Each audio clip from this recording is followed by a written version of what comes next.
500 years ago, these shores received their first European visitors. The Portuguese who arrived created the modern state of Brazil, promoted today for its music, dance, football, beach life.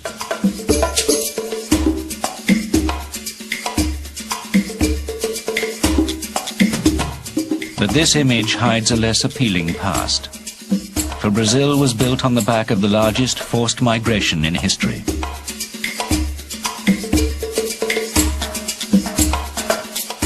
North America is well known for its slave-owning past, but this South American country received 10 times as many, 4 million Africans. Why did Brazil become the world's largest slave-owning country?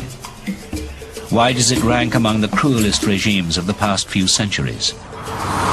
Why is it a story that some still prefer not to tell? Slavery is an inconvenient history for the Brazilian elite. There is no doubt about that. And they don't want this issue to be discussed.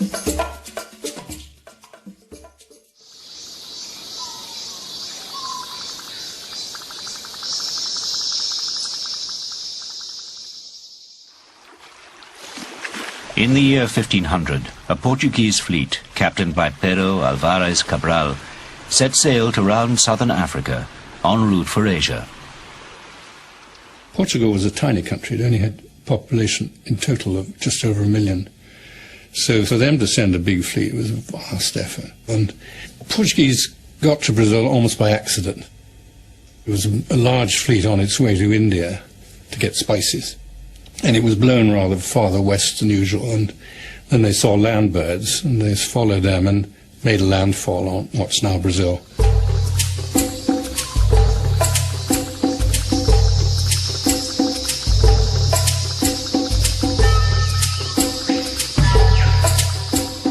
The lands that stretched before the Portuguese were larger than Europe. It was a remarkable discovery, equaling that of Columbus only 8 years earlier. The Portuguese eagerly sent the news home to Lisbon. Lisbon, Portugal's capital, was the world's center of exploration. Its streets full of sailors, investors, traders, and adventurers. Only a few years previously, Vasco da Gama had finally worked his way around the southern tip of Africa and opened the sea route to the luxuries of the East. Even though this people is the smallest of all the globe, that globe does not seem large enough to satisfy it. As soon as they have sailed along the coast, they take possession of it and consider it a conquest. Parmentier, French captain.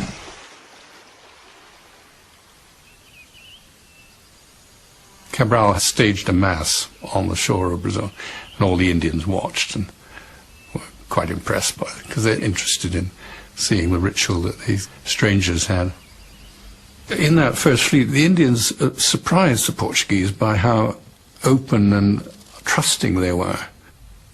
A couple of Indians came onto the ship with, of course, no clothes on at all, and they just quietly went to sleep. And the only thing they were worried about was that their feather headdresses shouldn't get disturbed as they were sleeping. And then they were just quietly lying on the deck of the ship, totally trusting. But that trust was misplaced. This new continent seemed to contain little obvious wealth. There were no gold-clad Aztecs or Incas to conquer. The only item of interest was a valuable tree, known in Europe as Brazil wood, which gave the country its new name. But there was nothing to compare with the wealth of Asia. Except for one thing. Its land. Portugal sectioned off Brazil's coastline to rich settlers, but they soon ran into a problem. Plantations are highly labor-intensive, and Portugal's own population was too small to send suitable emigrants. The ambitious new settlers turned to slavery. Portugal, like most of Europe, was no stranger to slavery. 1 in 10 of Lisbon's population was a slave, predominantly from northern Africa. So, all along the Brazilian coast, native Indians found themselves being bribed with their first iron tools or forced at gunpoint to become enslaved.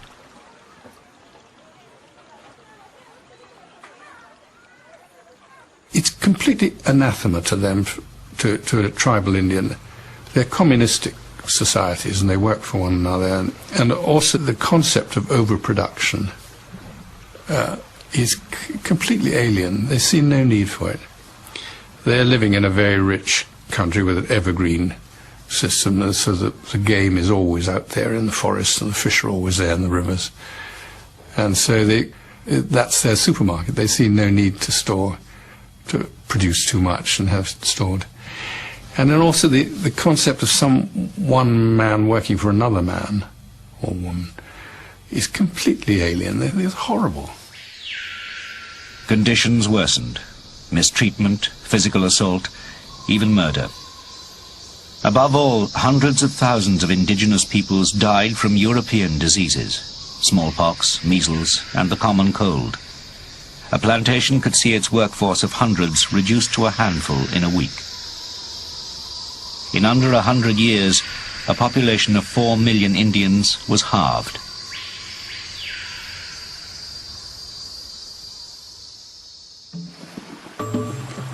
So by the year 1600, the Portuguese, requiring an alternative labor force, had turned to Africa. Portugal had recently colonized southwest Africa, including modern Angola. Only 40 days sailing across the Atlantic, this was now to become, in effect, a people factory. Angola was the area where most slaves that were taken out of Africa and landed in the American continent came from. People complain about the way that sheep or cattle are transported across the world. Transportation of slaves was very much like that. Perhaps 300 or 400 people packed together with only enough space to lie down, without enough air, without enough water, without enough food to survive. Very often, over half of the cargo, as it were lost from these voyages.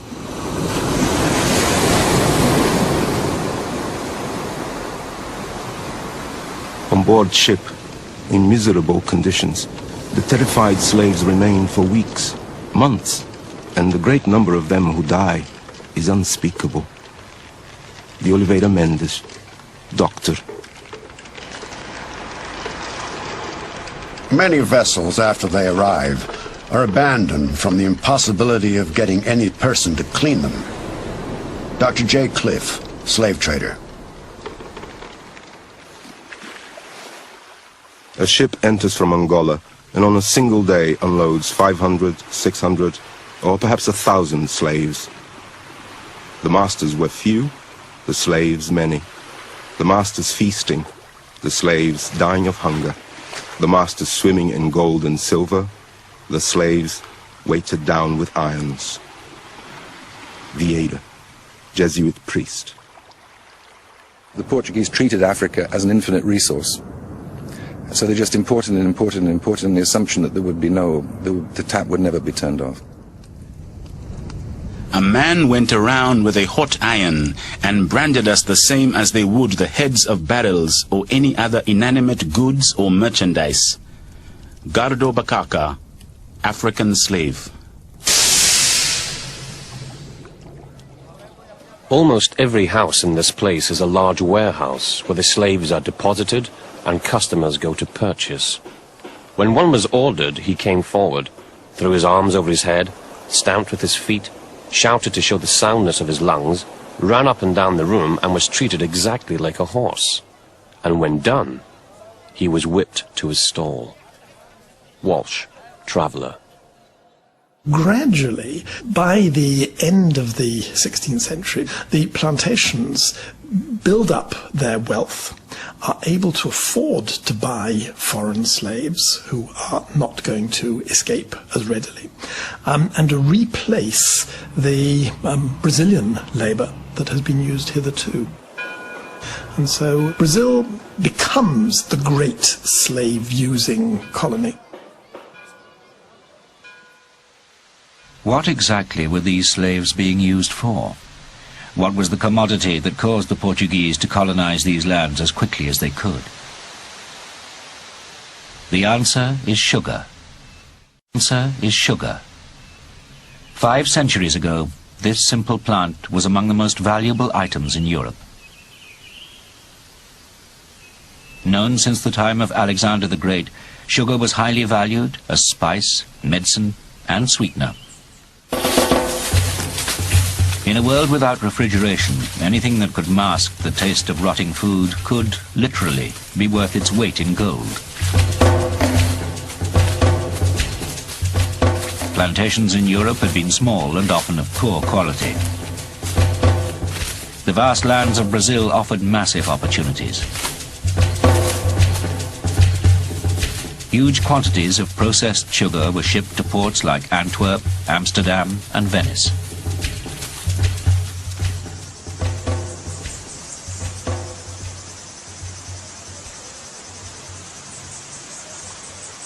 In 1598, a traveller in England noted how Queen Elizabeth's teeth were black from too much sugar.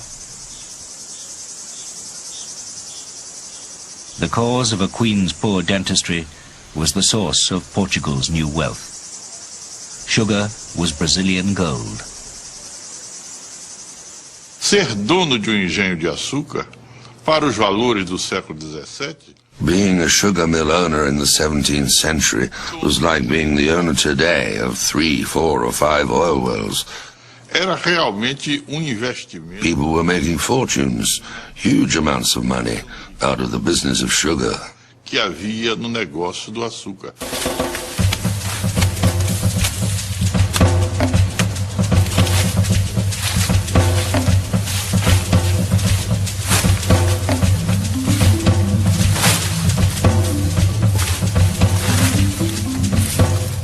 Slaves are the hands and the feet of the sugar mill owner, because without them it is not possible in Brazil to set up, maintain and develop a plantation, nor to have a functioning mill. Antonil, Jesuit priest. We often tend to think of slaves just working in the fields, but obviously they worked as carpenters, as builders, and in various other occupations as well.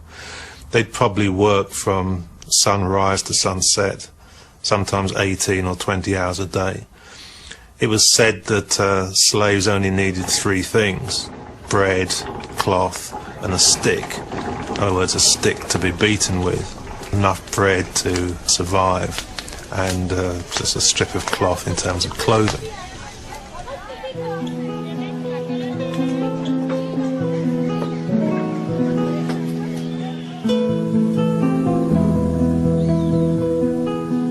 Throughout northeastern Brazil, sugar plantations sprang up. Over 200 such plantations provided the sugar that made Brazil the world's leading producer.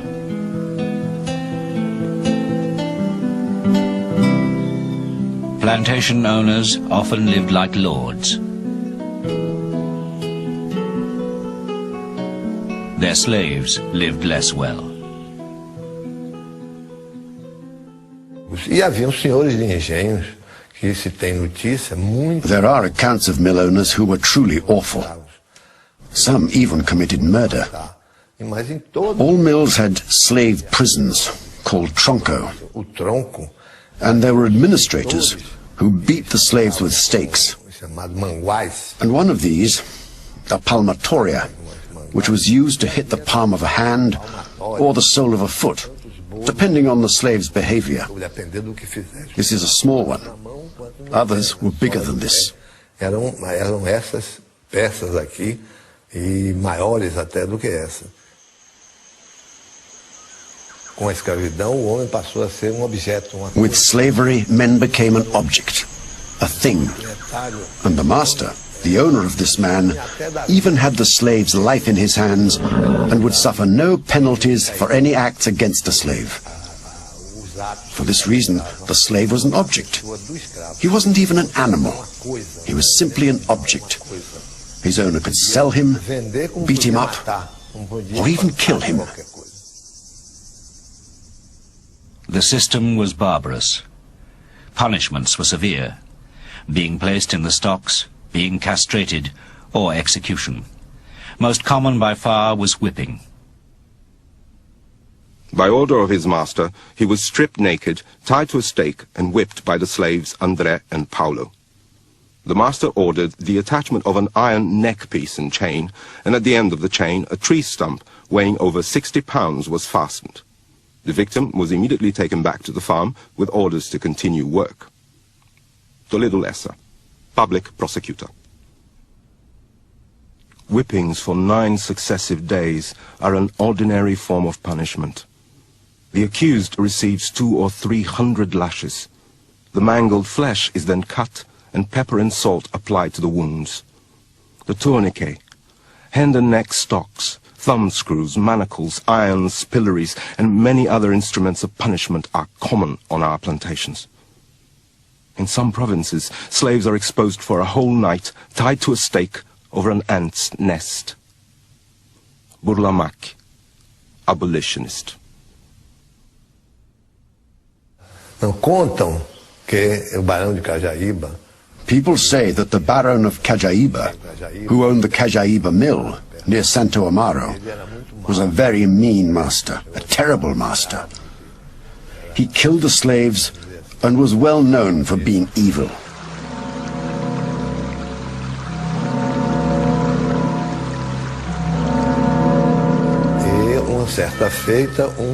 One day, someone came to visit him and told him how attractive a female slave's breasts were.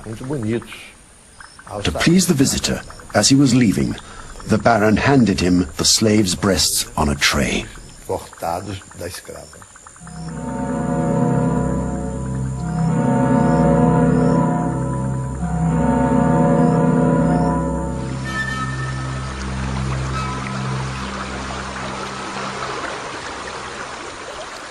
Todo mundo tinha medo dele aí. Everybody was afraid of him. Here he controlled the entire area using these 4 mirrors. Refletia. One reflecting the other. These 2 mirrors at the front reflect those at the back. Aqui por mar. E pelo fundo. He could see the rooms around him, the gardens out back, and the river out front. Ele reflete tudo quanto se passar aqui nas duas partes. Pra cá e pra cá. The Baron of Cajaíba was one of many who treated livestock better than slaves. Whereas in the United States the black population rose steadily, in Brazil, despite a far greater rate of importation, it stayed the same. Life expectancy for new arrivals was a mere 6 or 7 years, and slaves born in Brazil lived, on average, only into their early 20s.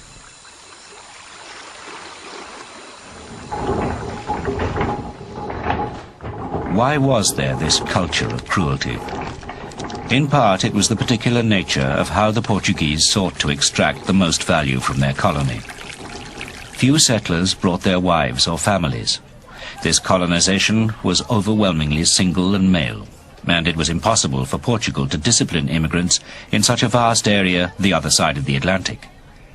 Much of the population lived beyond effective control. And who were the settlers? Many were young men, or ambitious gamblers, risking all, who found themselves thrown into a world of wealth, freedom, fornication. Many, too, were criminals or miscreants that Portugal preferred far from home shores. In an atmosphere lacking family, social or state restraint, slaves suffered.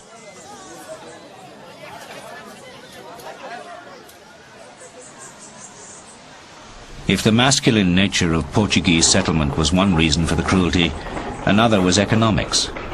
Although slaves were expensive to purchase, owners of lucrative sugar plantations soon earned a return. If slaves died through poor housing, inadequate food, disease, overwork, or assault, then so be it. There was no shortage of replacements. When I asked the planter why the death rate among his slaves was so high, and pointed out that this obviously did him great harm, He quickly replied that, on the contrary, it brought him no injury at all, since when he purchased a slave, it was with the purpose of using him for only a single year, after which very few could survive. But nevertheless, he made them work in such a way that he not only recovered the capital employed in their purchase, but also made a considerable profit. Jardim, doctor. Jardim, doctor. The natural increase of blacks is discouraged from the calculation that it is cheaper to import full-grown slaves than to bring up young ones. Brackenridge, Traveller. The majority of imported slaves were male. Women were few, children not valued. The desire to raise families was diminished on all sides. Slave women deliberately attempt to abort themselves so that the children inside their bodies will not be made to suffer what they have suffered. Antonil, Jesuit priest.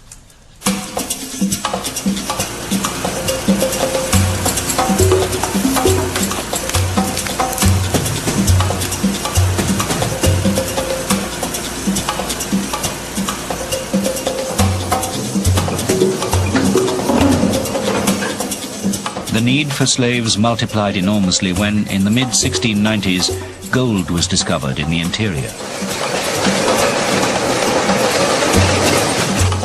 Slaves were sent to the mines to dig, pan, and extract more wealth for their masters. Brazil's increasing prosperity was channeled into new towns and cities.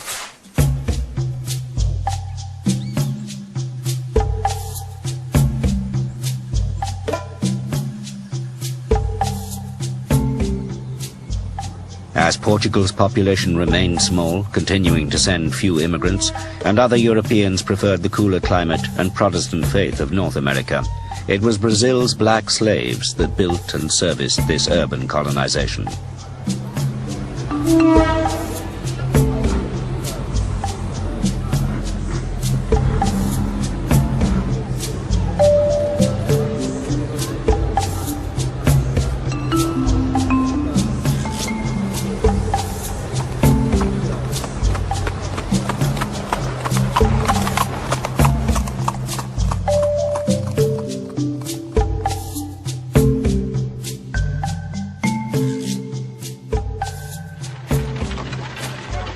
The slave is the tiller of soil, the maker of sugar and brandy, the pack animal, the breaker and pulverizer of stones, the cook, the footman, groom, shoemaker, tailor, courier and carrier. Von Eschwege, Traveller.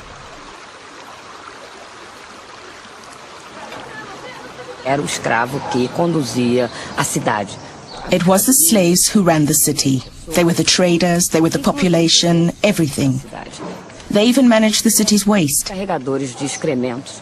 A cidade não tinha sistema Tigers were the slaves who carried excrement. The city didn't have sewers, and the excrement was thrown on the beaches. E tigre, justamente. The name tiger has nothing to do with being virile. It has to do with the spots that showed up on the bodies of these slaves, who were kept prisoners in dungeons, from carrying this waste above their heads, with the acids dribbling down onto their skin. But what did the women do? They cooked. They supplied workplaces with food. They sold sweets all over town, while always carrying their license plates around the neck. The ones in the center of the city, besides serving food, were used as prostitutes. Muitas eram utilizadas na prostituição. Prostitutes found easy clients among the white settlers. The Portuguese were far from home and family, and the indigenous Indian women and black slave women were both targets for sexual liaison. In the early days, Portugal was such a tiny country with only just over 1 million people, and setting out to colonize practically half the world, or convert it. It was just crazy what they were trying to do. So their official instructions to people in the early years in Brazil were just to breed up as much as they could. A colonização foi essencialmente masculina. In Brazil, the colonization was essentially male. The Portuguese woman, the family, did not come to Brazil. You can count on one hand the number of European women, in contrast with the number of European men. So, the biological integration of the African woman with the European man was natural. There wasn't this ethnic exclusiveness that took place in the United States. Étnico que aconteceu nos Estados Unidos. The sharp distinction between white master and black slave began to blur in a country where white men, born either in Portugal or Brazil itself, had little choice but to mix with non-white women. The Portuguese differ enormously from the British in the whole colonial enterprise. There were different forms of domination, whereas the British, at least towards the end of the 19th century, bitten by what was then called scientific racism, divided people up according to their supposed race and prohibited contact between them, and encouraged the development of racial communities. The Portuguese did not do this. I mean, they did to a certain extent, but much less. The British also fornicated, but they didn't recognize their children as such, whereas the Portuguese did, incorporated them, taught them to speak Portuguese, and I think that's the way they expanded. The extent of sexual relations between master and slave led to thousands of mixed-race children. Some were made heirs. Most were made slaves. The dominant Catholic Church knew of such disparity but turned a blind eye. More than that, it jumped through legalistic hoops to make slavery itself not only acceptable but justifiable as a way of spreading the faith. Indeed, slave owners were obliged by law to baptize all their workers.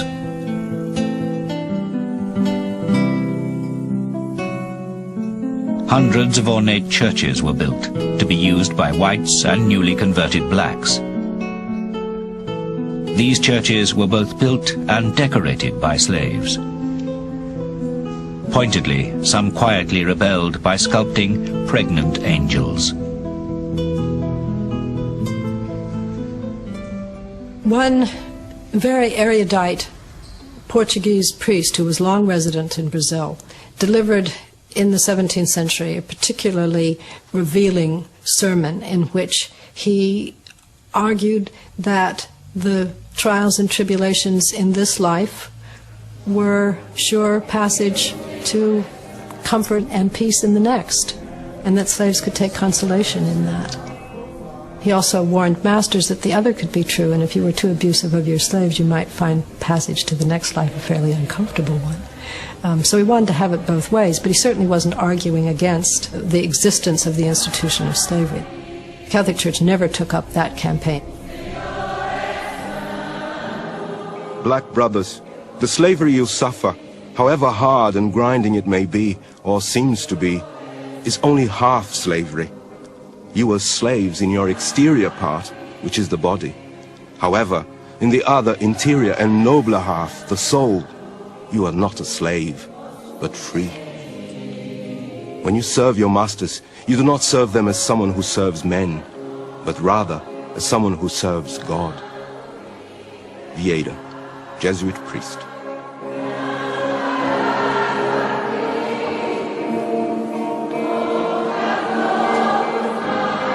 They are kept in a state of the darkest ignorance. They are baptized for form's sake, and no doubt actually worship the images of the saints as probably resembling their African gods. Cowper, British diplomat.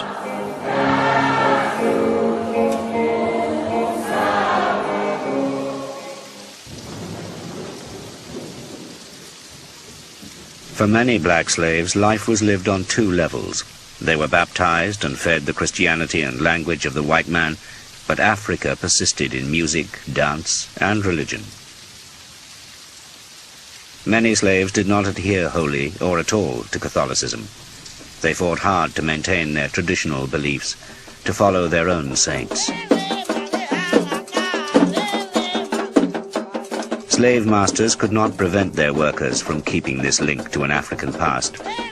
Some owners actually declared it helped to keep their slaves happy and diverted from the monotony of their labors. music and dance became an inextricable part of a developing Brazilian identity.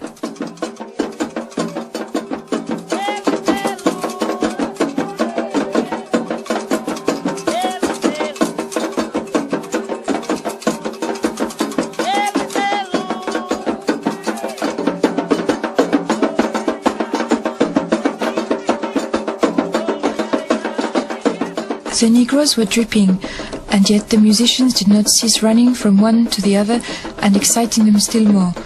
The dance had arrived at such a degree of strange overexcitement when suddenly calling was heard from the house. Let all fires be extinguished, that all noise ceases, and that all the Negroes return to their cabins. In dancing and singing, they forget their ills and servitude, and only remember their native country and the time that they were free. Toussaint Sanson, Planter's wife. One of the outstanding differences between Brazil and the U.S. South is simply the fact that not only more slaves came to Brazil than to the U.S. South, but they continued to come for a longer period of time and later into the 19th century. So that there was a constant renewal of Africans and of African culture to Brazil. It was more reinforced and fresher in the Brazilian experience. And so they brought with them that cultural heritage. And it's ironic that today some of that is better preserved in Brazil than it is in Africa, because change continued to happen in Africa to erode those forms.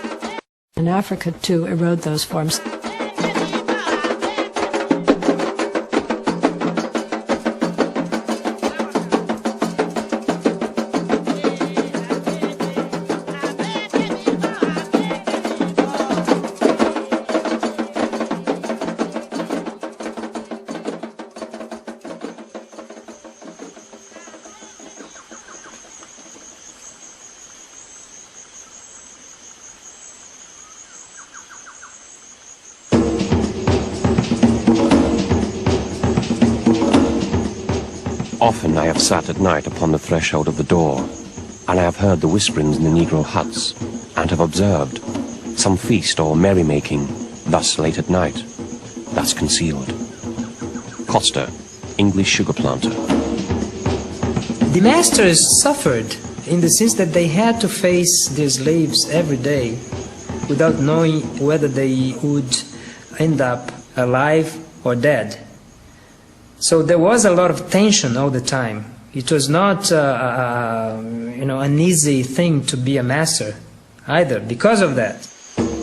They would go to bed with the belief that he could be poisoned by their slaves. There would be a revolt. They were afraid when they heard slave drumming. They thought that they were preparing something spiritual, diabolical. They believed that slaves had within their community powerful witches. Late at night, in fields and woods, slaves performed animal sacrifices to their saints. And, in an atmosphere of killing and blood, thoughts would turn to the pursuit of freedom. So large were the numbers of slaves in Brazil, and so inherently cruel the regime, that the Portuguese felt justifiably vulnerable.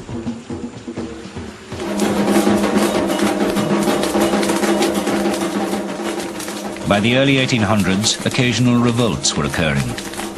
Resistance varied. Some slaves broke machinery, others set fire to crops, some simply went on strike. One group in 1806 refused to work and made these demands. If my lord also wants our peace, he must agree to the following. Friday and Saturday to work for ourselves. Give us casting nets and canoes. More flour. Reduce the daily quota of sugarcane we must cut. More men to cut the wood. Someone to tend the fire at the kettles. We shall be able to play, relax, and sing anytime we wish. Accepting all the above, we are ready to serve you as before.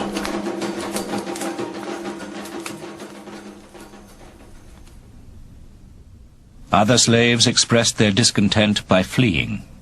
But to where?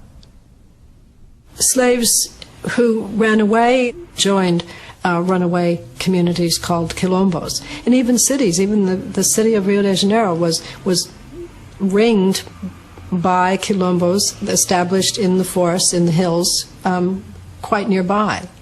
And some of these became, had a long life that were more or less independent. They were always the object of police attempts to break them up.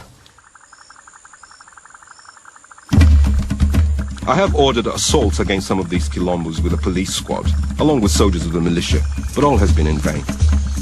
As long as they are carried out by ordinary soldiers, these attacks can never accomplish anything except to frighten the blacks and drive them away, because it is not practical for booted, uniformed and armed men to penetrate into those steep, lofty mountain jungles and caves where the blacks hide out and move about with total freedom. De Rezende, police chief.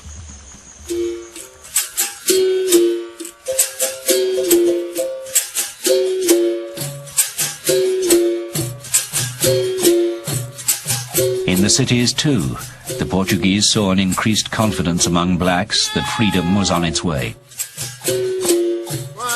At times, this belief took an aggressive form. One of the traditions that slaves had sought to maintain was a martial art called capoeira.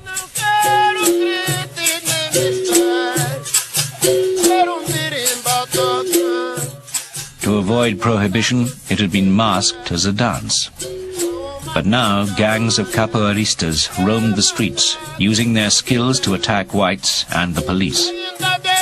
Tensions grew, and new restrictive legislation was enacted. The games which the blacks play in the streets, plazas and beaches are forbidden, under penalty of suffering from 12 to 36 lashes. Provincial law, City of Recife, 1833. Shouting after hours is forbidden in the streets of this town. Any violator, being a slave, will suffer 25 lashes. Provincial law, Town of Brejo, 1836.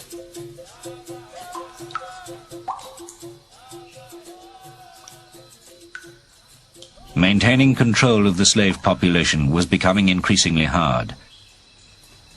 But the need for slaves did not decline. By the 1800s, sugar and gold had been joined by tobacco and coffee as the key cash crops. Slave labor was as vital as ever. Depending on comparatively cheap human imports, slave owners were reluctant to embrace the European Industrial Revolution and its labor-saving technologies. In 1822, Brazil secured independence from Portugal. For slaves, little changed. But the international pressure for abolition grew, particularly from Britain. Well, Britain played a very interesting role as far as the abolition of the slave trade in Brazil was concerned. It had, if you like, a dual role. On the one hand, the British government was extremely active in establishing an anti-slavery squadron which patrolled the Atlantic. At the same time, you could argue that British involvement, economic involvement in Brazil, actually perpetuated and assisted in continuing slavery in Brazil. Britain imported slave-produced sugar from Brazil, slave-produced coffee from Brazil, right until the end of the 19th century. But an end was in sight. Some slaves were now offered limited freedoms. I, Antonio Pereira Freitas, state that I possess a slave of more or less 9 years of age, which slave I liberate and possess in a liberated condition from this day forward forever, with the declaration that he served me while I live, and that during this entire period of my life he not attempt to free himself by legal means, since he is already free as a result of this, my decision. And if at some time he should disobey me, or show some ingratitude toward me, he will lose the freedom which I am granting him, and will remain subject to enslavement to my person and any heirs. Freitas, slave owner. Slave owner.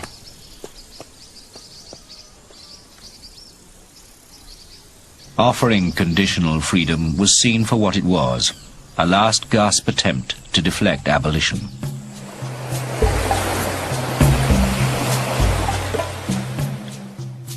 During the 19th century, 1 million new slaves from throughout Western Africa arrived at Brazilian harbors.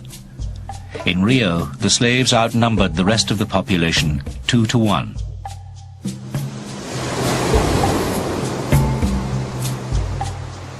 My hand shakes with indignation as I call the imperial government's attention to this trafficking. On sale are, for example, the services of Georgina, black, 1 year old, valued at 20 reis. The services of Orminda, a mulatta, 3 months old, and Leonidia, a few days old. Nabucco, abolitionist. The continued British confiscation of slave ships and its restriction on trade meant that the transportation of Africans that had begun 350 years earlier would have to end.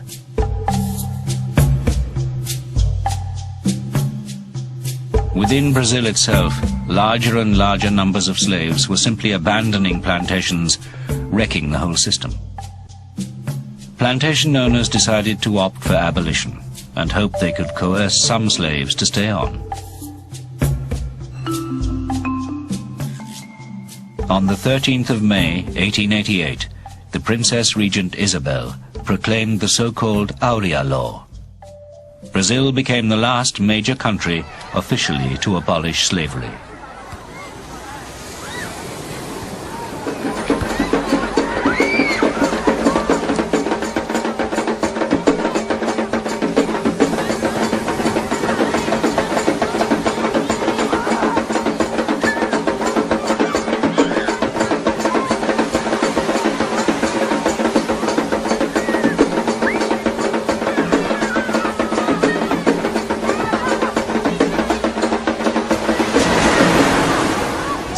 This was the final Emancipation Act, but of course even after that those who had formerly been slaves owe nothing, were given no compensation and so on, and so were forced to remain on the land or to exist in other ways. In other words, although they were legally free, they were still bound economically to the land, to the mines or the other occupations they were forced to undertake.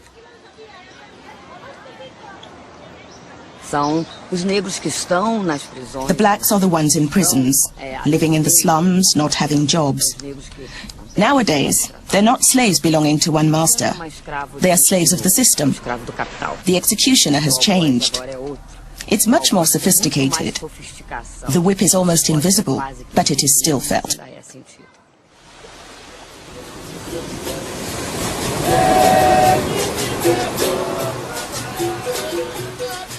No country imported more slaves than Brazil. Even today, the majority of black people throughout the Americas speak Portuguese. Following abolition, there was a deliberate policy to draw in white settlers, Italians, Germans, Spaniards. But almost half of today's 170 million population remains non-white.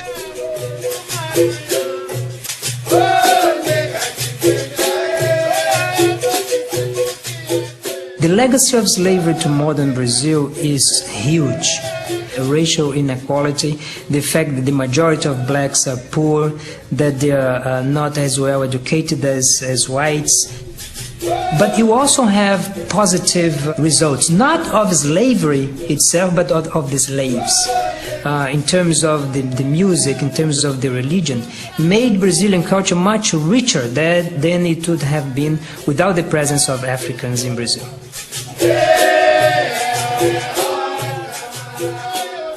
The heady mix of music, religion, dance and sport can sometimes blur the less appealing legacies of slavery. Homelessness, street children, unemployment.